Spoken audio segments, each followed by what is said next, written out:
Компьютер жадында кез келген ақпарат 0 және 1 арқылы сақталатынын білеміз. Бір компьютерден екінші компьютерге әріпін жіберген кезде, екінші компьютер сол әріпті қалай танып біледі? Ол әріпті әлемдегі кез келген компьютер тани алады ма? Осы сұрақтардың жауабын бірге іздеп көрейік. Бұл видеода біз ASCII, Unicode және UTF-8 негіздерін қарастырамыз. ASCII ақпарат алмасудағы америкалық стандартты кодтар негізінде даярланған символдардың кодтық кестесі. ASCII символды кодтау үшін 7 битті қолданады. Яғни ол 2-ның 7 дәрежесі. 128 символды кодтауға мүмкіндік береді. Мысалы, ASCII кестесінде 65 саны үлкен латын А әріпіне сәйкес келеді, ал 97 саны кіші латын А әріпіне сәйкес келеді. Әрине, компьютер үшін бұл символдар екілік санау жүйесінде қолданылады. ASCII кестесі кейіннен 8 биттік 1 байттық кодтауға өткізілді.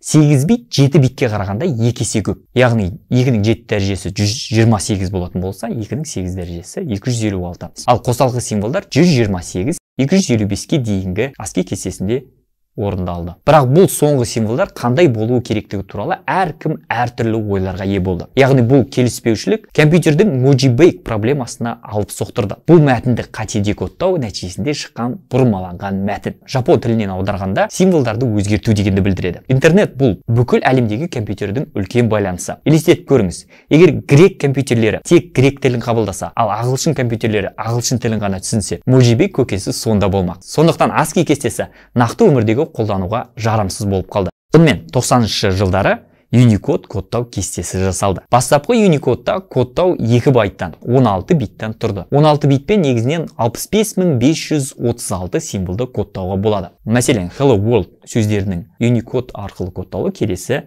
формада келтіріледі. Мәселен, мұнда U қосу бізге оның Unicode стандарты екенін көрсетіп тұр. Ал келесі 4 сан екілік санау жүйесінде берілген сандарды 16-лық сандарға түрлендіру нәтижесі болып тұр. Unicode негізінен Unicode-ты түрлендіру протоколын қолданады. UTF. UTF бұл Unicode код нүктелерін кодтау тәсілі. Олар бір код нүктесін кодтау үшін пайдаланатын байттардың көлеміне байланысты ерекшеленеді. UTF-8 қазір бүкіл әлемдік желі үшін ең басым кодтау болып табылады. Және барлық веб-беттердің шамамен 98% құрайды. UTF кодтау тәсілінде таңбалар компьютер жадында алар орны компьютер қолданылып жатқан тілге де байланысты. Мәселен, ағылшын тілі символдары компьютер жадында 1 байт алады. Европалық латын, иврит және араб тілдері үшін әрбір символға 2 байт беріледі.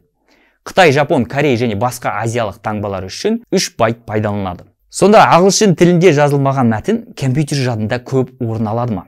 Жоқ. Мәселен, араб тілінде жазылған мына веб парақшасында 1 байттық ASCII таңбалары, яғни латын тілі әріптері көптеп қолданылады. Бұл бағдарламалы тілдердің синтекстері ағылшын тілінде болуына байланысты. Яғни мұнда гипертекстті белгілеу тілі тектері ағылшын тілінде болғандықтан бұл веб парақшаның көптеген бөлігі компьютер жадында ағылшын алфавиті арқылы сақталады. Қорытындылап өтейік. ASCII кестесі бірінші негізгі кодтау тәсілі болып табылды. Ол кезде компьютерлер символ үшін 1 байт қолданды. Одан кейін барып Unicode кестесі шықты. Unicode ағылшын тілін ғана емес, көбірек тілдерді кодтау мәселесін шешу үшін ойлап табылды. UTF-8 айнымалы ұзындығы арқылы кодтау тәсілі. Ол ASCII мен кері үйлесімді және бүгінде Unicode-ты жүзеге асыратын ең танымал кодтау тәсілі.